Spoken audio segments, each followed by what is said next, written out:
तुमचा आक्रमक स्वभाव आणि तुमचं लुक याच्यामुळे ना तुम्ही साऊथ पिक्चरच्या हिरो सारखे दिसतात बघा। मैं उस माटी का वृक्ष नहीं जिसे नदियों ने सींचा है, बंजर जमीन में पलकर मैंने मृत्यु से जीवन सींचा है। हा कोणत्या पिक्चर मधला आहे? हा मला लागू होतो डायलॉग। तुमचं बालपण कसं होतं? जन्मतः मी कुपोषित होतो, मला आईचं दूध मिळालं नाही। अच्छा। आणि त्याच्यामुळे साखरेच्या पाण्याचं बोट टाकून मला आईने जगवलं। असं करता करता मी कधी विचार नव्हता केला की मी 28 वर्ष नगरसेवक राहील, माझी पत्नी 20 वर्ष नगरसेवक राहील, माझी पत्नी नगराध्यक्ष होईल, मी आमदार होईल। बरं, तुम्ही बाळासाहेबांचे कट्टर शिवसैनिक आहात। अपार कार्यकर्ता प्रेम करणारा जगातला नेता कोणी असेल तर बाळासाहेब ठाकरे। मध्यंतरी कुणाल कामरा याने एक गीत गायलं होतं की तीर कमान मिला है इनको, बाप मेरा ये चाहे। ते असे चावरेट लोक काय बोलतील किंवा गाणे म्हणतील, त्याला काय माहिती आहे की महाराष्ट्र हा बाळासाहेब ठाकरेंच्या शिवसैनिकांनी उभा केलेला आहे। भाषणामध्ये म्हणाले होते की मतदारांपेक्षा वेश्या बरे। मी मतदाराबद्दल नाही बोललो, मी नेत्याबद्दल बोललेलो आहे। अजूनपर्यंत तुम्हाला मंत्रिपद का दिलं नसेल? मी जाहीरपणे सांगायचो की मला मंत्रिपदाची गरज नाही। तुम्ही मागणी केली एकदा? नाही केली, मी कधीच नाही केली मागणी। अजित पवार म्हणतात की आता शेतकऱ्यांना कर्जमाफी मिळणार नाही, त्यांनी कर्ज आपापली भरून टाकावी। हा मतदारांना फसवणूक नव्हे का? ती घोषणा महायुतीने नव्हती केली, ती फक्त देवेंद्रजीने केली। तुम्ही चिडलेत? चिडलो नाही।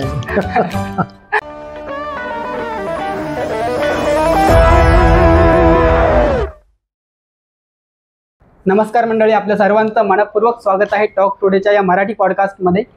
बऱ्याच दिवसानंतर आपण भेटत आहोत। आज आपण म्हणजे मागचा पण पॉडकास्ट आपण बुलढाणामध्येच केलेला आहे आणि हा पण पॉडकास्ट बुलढाण्यामध्येच आहे।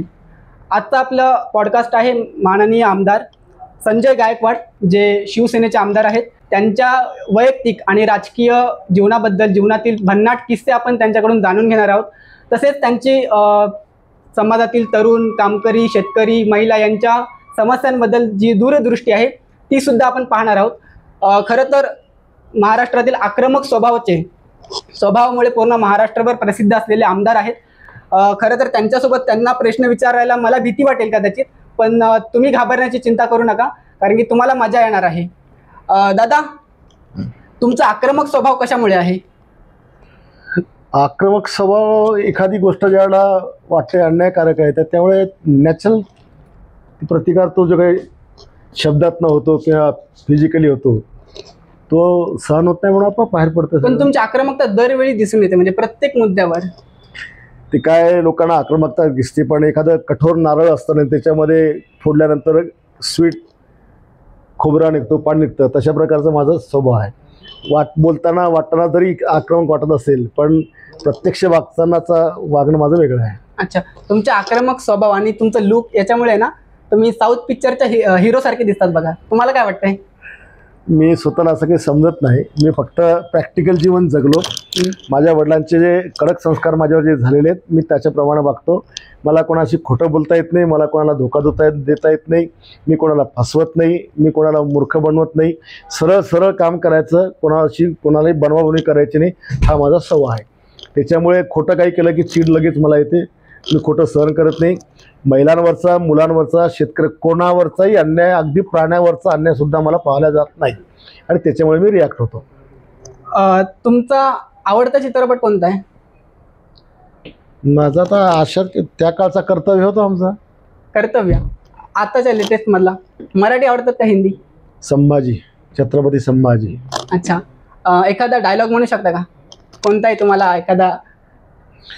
मैं उस माटी का वृक्ष नहीं जिसे नदियों ने सींचा है, बंजर जमीन में पलकर मैंने मृत्यु से जीवन सींचा है। हा कोणत्या पिक्चर मधला आहे? हा मला लागू होतो डायलॉग। त्याचा अर्थ असा आहे की नदीच्या काठावरची झाडं जगण्याकरता त्या नदीचं पाणी मिळतं। अच्छा, पण वाळवंटात झाडाप्रमाणे जगून म्हणजे त्याला मृत्यूशी लढणं म्हणतात, तशा प्रकारचं जीवन आम्ही जगलो, म्हणजे आयत्या कोणाच्या सहकार्याने जीवन जगलेलं नाही आहे। तुमचं बालपण कसं होतं? काही आठवणी सांगू शकता? बालपण म्हणजे जन्मतः मी कुपोषित होतो, मला आईचं दूध मिळालं नाही। अच्छा। आणि त्याच्यामुळे साखरेच्या पाण्याचं बोट टाकून मला आईने जगवलं आणि मी बेडवर असताना सगळे मला हिणवायचे की हा मरणार आहे, हा मरणार आहे, हा वाचत नाही। ते शब्द माझ्या कानाला पडायचे आणि मी ठरवलं की मी इतका मजबूत बनवून दाखवेल. आणि जेव्हा जेव्हा कोणी मला चॅलेंज दिला, राजकारणातला असेल कशाचा, मी त्याचा स्वीकार केला आणि तो चॅलेंज स्वीकारून त्याच्यावर मात केली. त्याच्यामुळे मी माझं शरीर इतकं मजबूत घडवलं. मी लाठी काठी, दांडपट्टा, कुस्ती, जिम्नॅस्टिक, जुडो सगळ्या प्रकारचे मर्दानी खेळ मी त्या ठिकाणी खेळलो. मी हेल्यासोबत रेसलिंगची तयारी करायचो, बैलासोबत करायचो. माझ्या एका बुक्कीमध्ये बैल पण पडायचा, एवढी ताकद मी कमवली होती. ते दिसतंय. त्याच्यामुळे मी अपरित गोष्टीवर मात करत करत, म्हणजे ज्यांनी कोणीकडे म्हटलं की उद्या तुमचं राजकारण खतम होणार आहे, मी त्याला दाखवायचं कसं खतम होतं मीच पाहतो. अच्छा, अशी चॅलेंजिंग स्वीकारले तुम्ही. तुमचं शिक्षण कुठे झालेलं आहे? आमचं नगरपालिका शाळा. अच्छा, कितवीपर्यंत? आम्ही 10वी पर्यंत. अच्छा, मग राजकारणामध्ये येण्याचा कसा काय विचार आला? शेतात काम करताना ज्यावेळेला मी जिम वगैरे मारायचो, मग कोणाच्या सावकार कोणाला लुटायचा, सावकार पैशाच्या मोबदल्यात त्याची बायको मागायचा किंवा एखादी मुलगी मागायचा, मग ही मला चीड यायची. कोणा शेतकऱ्याची शेती कोणी जबरदस्ती हडप करायचा, कुठे गावात कोणी कोणाच्या दुकानावर फुकट खायचे, मग हे लोक माझ्याकडे यायचे. मग त्या तक्रारी सोडवता लोकांच्या अपेक्षा वाढत गेल्या. मग कोणाच्या मुलीचा संसार बसवायचा तुटला असेल तर लोक माझ्याकडे यायचे, कोणाची मुलगी पळून गेली तर माझ्याकडे यायचे. म्हणजे असं करता करता माझं समाज असं स्थान झालं की संकटमोचन संजय गायकवाड. काही झालं, कोणी किती मोठं संकट आलं, दंगल झाली तर कोण वाचू शकतं? संजय गायकवाड. काही संकट आलं तर कोण वाचू शकतं? संजय गायकवाड.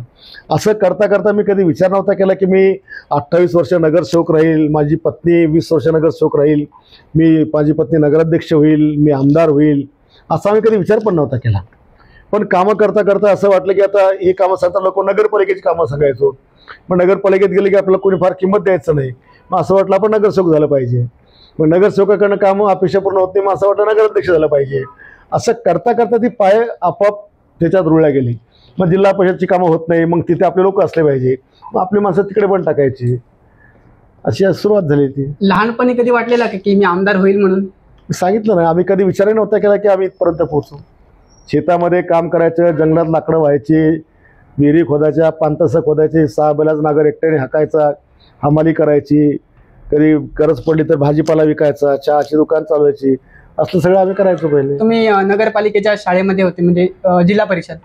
नगरपालिका आणि शिवाजी शिक्षण संस्था 2 शाळा. मग लहानपणी काही स्वप्न असतील ना, म्हणजे काही आमदार राजकारण तर विचारच नव्हता केला तुम्ही? लहानपणापासून स्वप्न होती, पण ऍटमॉस्फिअर तसं नव्हतं. काय स्वप्न होती? घरात कोणी शिकलं नव्हतं, खूप मोठा अधिकारी व्हायचं स्वप्न होतं. अच्छा. पण शाळेतून शिकवलं की घरी रिव्हिजन घेणारं कोण नव्हतं, आपलं काय चुकतं काय नाही कोणी सांगणारं नव्हतं. शिवसेनेमध्येच सुरुवात केली तर सगळे घरातून मला एकटं पाडलेलं की कशाला भानगडी करायच्या. त्याच्यामुळे शिकवणारं कोण नव्हतं, सांगणारं कोण नव्हतं, राजकारणातही कोण नव्हतं आमचं आणि समाजकारणातही कोण नव्हतं.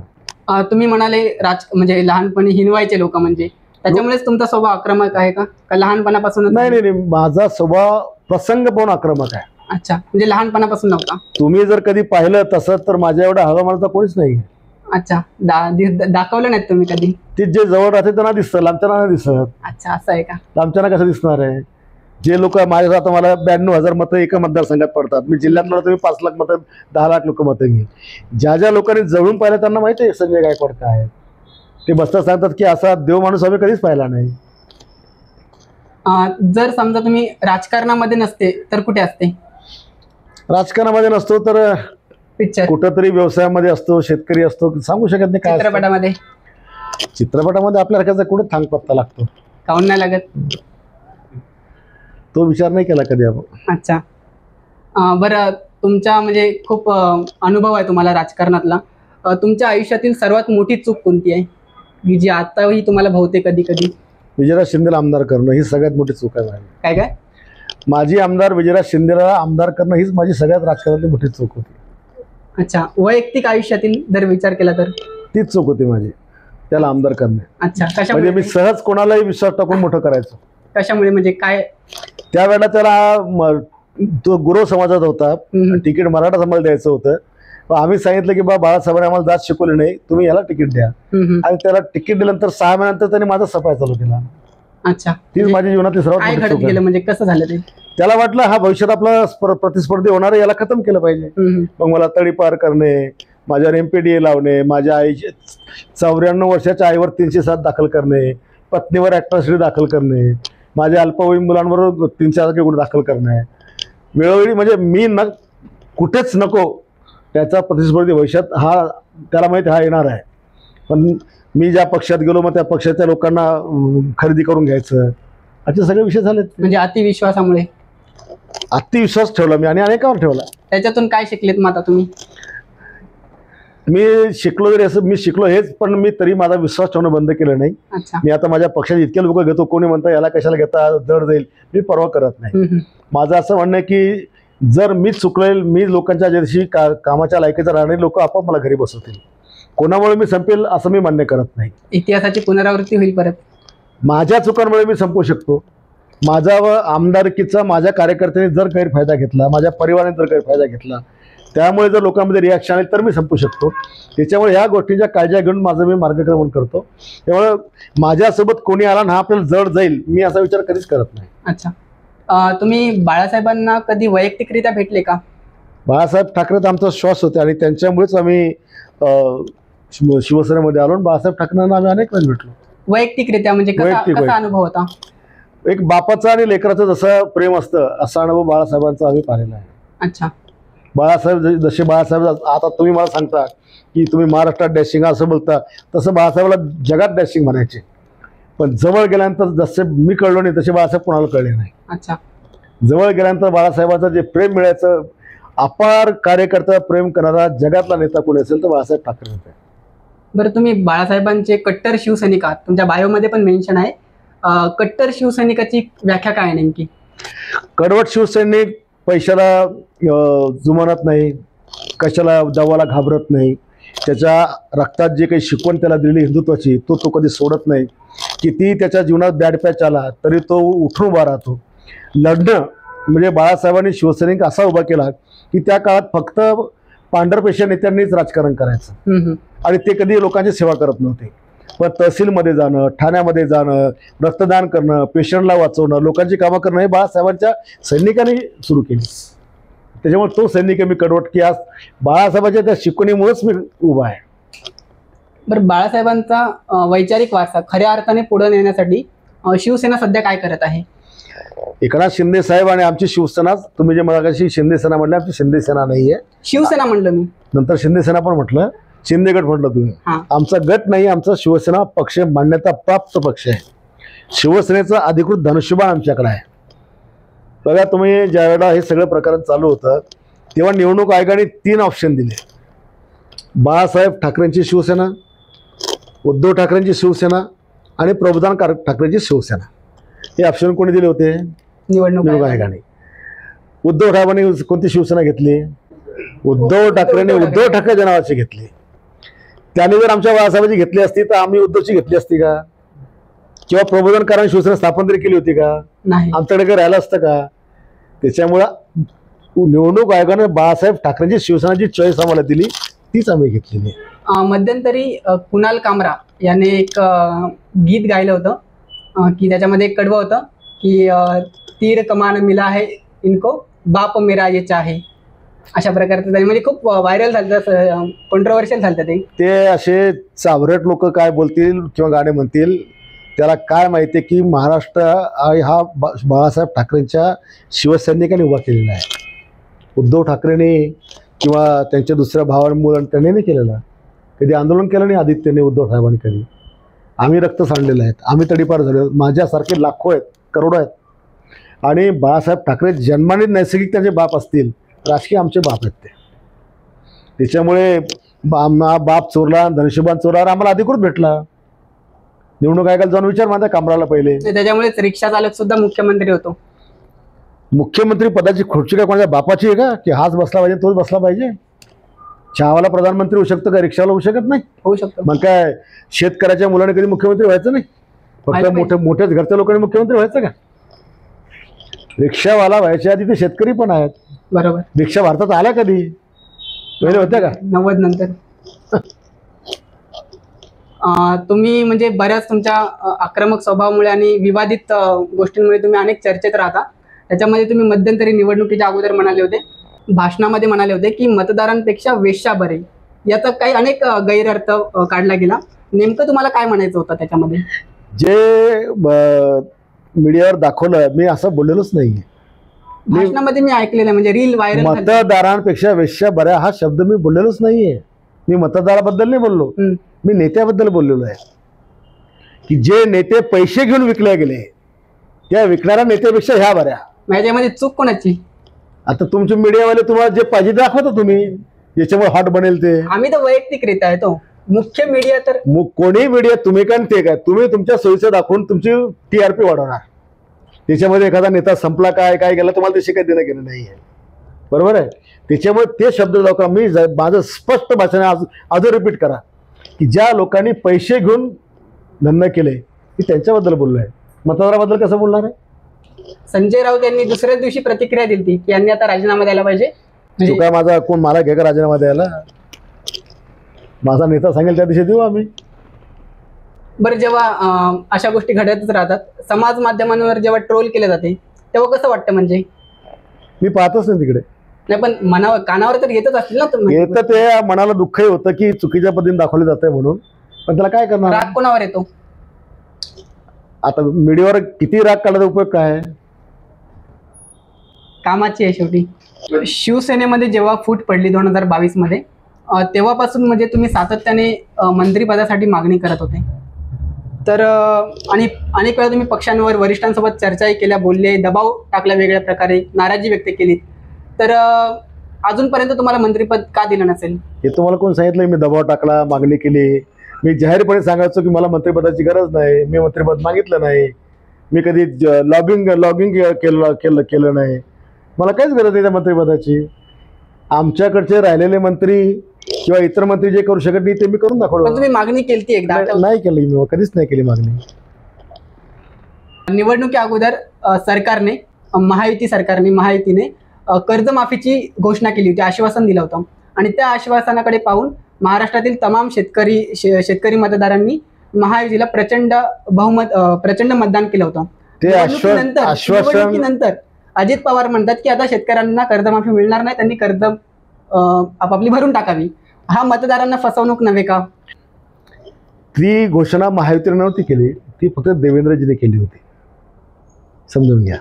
पण ते पण एका आघाडीचे वरिष्ठ नेते. तुम्ही मग महायुती शब्द नका म्हणू ना. मग महायुतीमध्ये 3 पक्ष काम करतात, पक्षाची प्रत्येक पक्षाची भूमिका वेगळी असते. ही भूमिका एकनाथ शिंदे साहेबांनी घेतली नाही, ही अजितदादांनी घेतली नाही, ही भूमिका देवेंद्रजीने घेतली होती. आणि अजितदादा जे बोलले की शेतकऱ्यांनी कर्ज भरून टाका, कर्जमाफी होत नाही, ते फक्त या वर्षी करता बोलले की या वर्षी कर्ज भरून टाका, या वर्षी सरकारला शेतकऱ्यांना कर्जमाफी करण्याची सरकारची ऐपत नाही, ते खरे बोलले. का हे जर कर्ज नसतं भरलं तर शेतकऱ्यांना पुढे बँका उभं करणारी थकीत कर्जामुळे. म्हणून अजितदादा जे बोलले हे सरकारची तिजोरी पाहून बरोबर बोललेले आहेत. आणि जे विरोधक म्हणतात की तुम्ही लाडक्या बहिणीला इतके कबूल केले, शेतकऱ्याला कबूल केले, ते काय निवडून आल्याबरोबर पहिल्याच वर्षी द्यायचे असं कबूल केलं का? 1500 दिले, नंतर तुम्ही आम्हाला पुन्हा सरकार द्या, आम्ही 2100 देऊ, तुम्ही पुन्हा सरकार द्या, आम्ही 2500 देऊ, तुम्ही पुन्हा द्या, आम्ही 3000 देऊ. तर शब्दरचना नीट पहा ना. तुम्ही जशी जशी ताकद देसाल तसं तसं आम्ही देत जाऊ. हे शब्दशः मुख्यमंत्र्यांची भाषणं आहेत. आणि अजितदादाने पण हेच सांगितलं की तुर्तास नाही करू शकत, याचा अर्थ पुढे होणार नाही असं थोडी नाही म्हटलं त्यांनी. लाडकी बहीण योजना सर्वात जास्त महत्वाची आहे का शेतकऱ्यांना कर्जमाफी? दोन्ही महत्वाचे आहेत. प्राधान्य कशाला? दोघांनाही. दोघांना तर मिळत नाही ना. म्हणजे मिळेल ना. लाडक्या बहिणीचा पगार चालूच आहे, तो काही बंद झाला नाही. बंद झाला का कोणाचा? शेतकऱ्याची कर्जमाफी राहिली, त्याचा विचार करेल सरकार. त्यामध्ये शेतकऱ्याच्या कर्जमाफीसाठी महाराष्ट्रातील शेतकरी संघटनांनी म्हणजे आंदोलनं केली, बच्चू कडू साहेबांनी आणि किंवा रविकांत तुपकर दादा. तर जोपर्यंत कर्जमाफी मिळत नाही तोपर्यंत शांत बसणार नाही असा प्रकारचं त्यांनी सरकारला चॅलेंज केलेलं आहे. त्याच्यावर तुम्ही काय म्हणाल? त्यांचा काही तेव्हापासून तर काही दिसत नाही ना महाराष्ट्रामध्ये. सरकार आल्यापासून या विषयामध्ये काही कोणी फार आक्रमक झालं काय असं दिसत नाही. पण त्यांनी आंदोलन करावं आणि सरकारने द्यावी असं कोण सांगितलं तुम्हाला? सरकार शेतकऱ्यांबद्दल स्वतः संवेदनशील आहे, शेतकऱ्यांचा आदर करतात, शेतकऱ्यांबद्दल सहानुभूती आहे. त्याच्यामुळे शेतकरी संघटना आंदोलन केलं म्हणजे सरकार माफी देईल हे तुमच्या डोक्यातून काढून टाका, असं नसते होत. म्हणजे काय 2 संघटना आमचं सरकार चालवतात का? अनेक तमाम शेतकरी संघटना. तमाम काय किती संघटना आल्या तर त्यांच्या मनात कर्जमाफी नाही होणार. सरकार संवेदनशील आहे, त्यांना वाटतं त्यांना द्यावं लागणार आहे, ते देणार आहे. तुम्ही चिडलेत? चिडलो नाही. बरं जाऊ द्या. बुलढाण्यातील कोणत्या प्रमुख समस्या आहेत आता तुम्हाला असं वाटते? माझ्या बुलढाणा शहरात काहीच समस्या नाही. तुम्ही फिरान सांगा कोणती समस्या आहे. शहरामध्ये नाही, पूर्ण जिल्ह्यामध्ये म्हणत आहे. मी आमदार जिल्ह्याचा थोडी माझ्या विधानसभेचं सांगेन मी. पण तुमच्यामध्ये कोणत्या समस्या आहेत की ज्याच्यावर आपल्याला काम करायला पाहिजे? आमच्याकडे एकच आहे, तर शेतकऱ्यांच्या जो दुष्काळ आमच्याकडे आहे तो दुष्काळ खतम करणे, त्याच्यावर आमचं काम जोरात चालू आहे. तरुणांना रोजगार उभा करणे, त्याच्यावर आमचं काम जोरात चालू आहे. बऱ्यापैकी रोजगार आम्ही देणार आहेत. आणि बऱ्हाणपूर मलकापूर बुलढाणा चिखली रेल्वे लाईन जी बुलढाण्याची सेंट्रल कनेक्टिव्हिटी होईल. म्हणजे आज आम्हाला मुंबईला जायचं तर मलकापूर जावं लागतं, दिल्लीला जायचं तर भुसावळ जावं लागतं. ही ट्रेन जर आमची आली 125 किलोमीटरची, तर इथनं आम्हाला कन्याकुमारी जाता येईल, इथनं आम्हाला दक्षिण भारत जाता येईल, इथनं आम्हाला मुंबई जाता येईल, इथनं आम्हाला तिकडे पश्चिम बंगालला जाता येईल, इथनं आम्हाला दिल्लीला जाता येईल, इथनं आम्हाला काश्मीरला जाता येईल. त्याच्यामुळे ते जे काही रोजगार याच्या दृष्टीने जे आपल्याला कच्चा माल नेण्याकरता जे पाहिजे तर लोहमार्ग पाहिजे, तो एक आमचा महत्त्वाचा आहे. बाकी जिल्ह्यातले महत्त्वाचे सगळे जवळपास या जिल्ह्याच्या लेवलचे विषय तर मी संपवले. बुलढाण्यामध्ये मागील काही दिवसापासून अवकाळी पाऊस झालेला आहे, तर या संदर्भात शेताचं आणि शेती पिकाचं शेतकऱ्यांचं खूप नुकसान झालेलं आहे. तर यासाठी सरकारकडे तुम्ही काही बोलले आहेत का? सगळ्यांचे पंचनामे चालू आहेत. शेतकऱ्यांचं फार नुकसान नाही, कारण आता मशागतीचे दिवस आहेत. पण ज्या फळबाग आहेत, थोडक्यात केळी असेल, संत्रा असेल, लिंबू असेल, पपई असेल, त्याचं नुकसान होऊन राहिलेलं आहे आणि त्याचे पंचनामे चालू आहेत आणि त्यांना मदत मिळेल. सध्या महाराष्ट्रामध्ये चर्चेचा मुद्दा असलेला आहे वैष्णवी हगवणे प्रकरण, जे हुंडाबंदी यामुळे झालेलं आहे. त्यामध्ये त्यांची हत्या झालेली आहे, म्हणजे आत्महत्या केलेली आहे पण हत्येचा आरोप केला जात आहे. तर याकडे तुम्ही कसं पाहता? एका मोठ्या कुटुंबाचा सोबत हे वैष्णवी सोबत झालं, अजितदादाचा फोटो आला म्हणून मीडियाने एवढं उचलून धरलं. अशा रोजच्या 10 वैष्णवी माझ्या कार्यालयामध्ये येतात. अच्छा. की ज्यांच्या सासरचा त्रास आहे, ज्यांना हाकलून लावलं जातं, ज्यांना चटके दिले जातं, ज्यांना जाळण्याचा प्रयत्न केला जातो, हे रोज आमच्याकडे येतात. आणि अशा अनेक वैष्णवी आम्ही वाचवतो. 4,500 मुली वैष्णवीसारख्या मी तिच्या घरी संसाराला पाठवल्या आहेत, त्याला सोडून दिलेल्या आहेत. ज्याला घरातून काढून दिलेल्या आहेत त्या नवऱ्याला आम्ही बोलवतो, परिवाराला बोलवतो, इथंच बैठका घेतो, समजून सांगतो. समजून नाही ऐकलं तर मला माझ्या भाषेत तुम्ही जे समजता तसे टक्कुरे पण देतो आणि त्याला लाईनवर आणतो. आणि ही मुलगी माझी आहे, हिच्या केसाला धक्का लागला तर माझ्या काळजाला धक्का लागला, हात लावायचा नाही. अशा 4,500 मुली आम्ही घरी पाठवल्या आहेत. मीडियाने आणि सरकारने केवळ एक वैष्णवी मरून राहिली आहे महाराष्ट्रामध्ये, लाखो वैष्णवी मरून राहिल्या आहेत. आणि तो 498चा कायदा जो सुनांच्या म्हणजे मुलींच्या संरक्षणाकरता होता, तो कायदा खतम झालेला आहे. त्या कायद्यानुसार कोणतीच कारवाई होत नाही. त्याच्यामुळे ह्या ज्या सुनांना त्रास आहे त्या सुनांचा त्रास हा प्रचंड प्रमाणात वाढलेला आहे. म्हणून 498 कायद्यामध्ये बदल करण्याची गरज आहे. आणि काही प्रमाणामध्ये महिला सुद्धा ह्या जशा प्रकारे अन्यायाला बळी पडतात तशा प्रकारे 22% पुरुषही महिलांच्या अन्यायाला बळी पडतात. म्हणून सकळ अभ्यास करून दोन्ही गोष्टी कंट्रोल कशा होतील अशा प्रकारचा कायदा आणणे गरजेचं आहे. बरं, 1961चा हुंडा प्रतिबंधक कायदा जो आहे त्याची प्रभावीपणे अंमलबजावणी केली जात नाही असा आरोप केला जातो. यावर तुमचं काय मत आहे? शासन हुंडाबळीची तक्रार आली तरच पोलीस कारवाई करतं. आणि मला वाटतं अशा विकरणामध्ये घटना घडून गेल्यानंतर, मुलीचा जीव गेल्यानंतर, तिला पेटवल्यानंतर किंवा काही वाईट घडल्यानंतरच कळतं की हुंडा घेतला. आधी कोणी सांगतं का?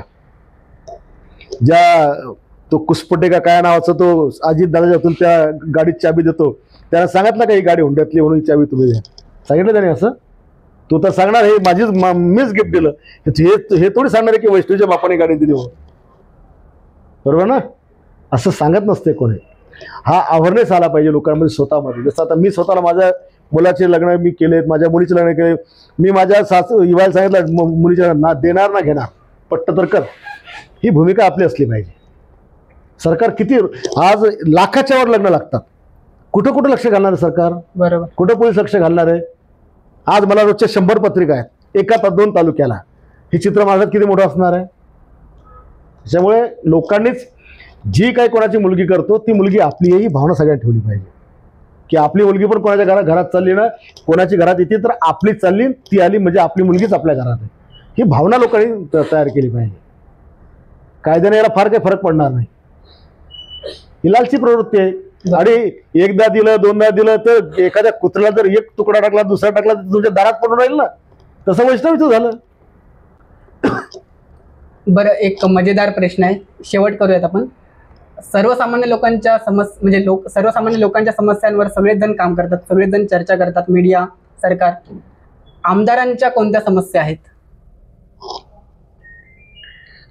आमदारांच्या समस्या आमदार ना बोलू शकत हा, ना सांगू शकत. ते त्यातच मी विचारते. त्यांना मुख्याचा मार सहन करावा लागतो. आता खरं तर आमदारांचं जीवन इतकं लोकांना वाटतं तसं सोपं नाही. आमदारांना 2 लाख पगार मिळतो विचार सगळे टीका करतात, पण आमदाराचा खर्च कोणीच पाहत नाही. आज मला इथं बसल्या बसल्या आंबेडकर जयंती, शिवजयंती, गणपती, नवरात्री, गावागावातले सप्ताह, जेवढ्या जयंत्या जेवढ्या सगळ्या गोष्टी करता अब्ज रुपयाच्या पत्रिका लोक पावत्या देतात. 1 लाख रुपये डीजेचा. आता कावड यात्रा आली, 1 लाख कावड यात्रा. आमदारांनी पैसे आणायचे कुठून? कोणाचं घर जळलं आमदाराकडे मागणी, कोणाचा नवरा मेला आमदाराकडे मागणी, घरात खायला नाही आमदाराकडे मागणी. आता तर घरातलं मीटर कटलं म्हणून माहिती आहे मीटरचे पैसे मागायला लोक येतात. अरे बाप, घरात किराणा आहे म्हणून मला पैसे मागायला येतात.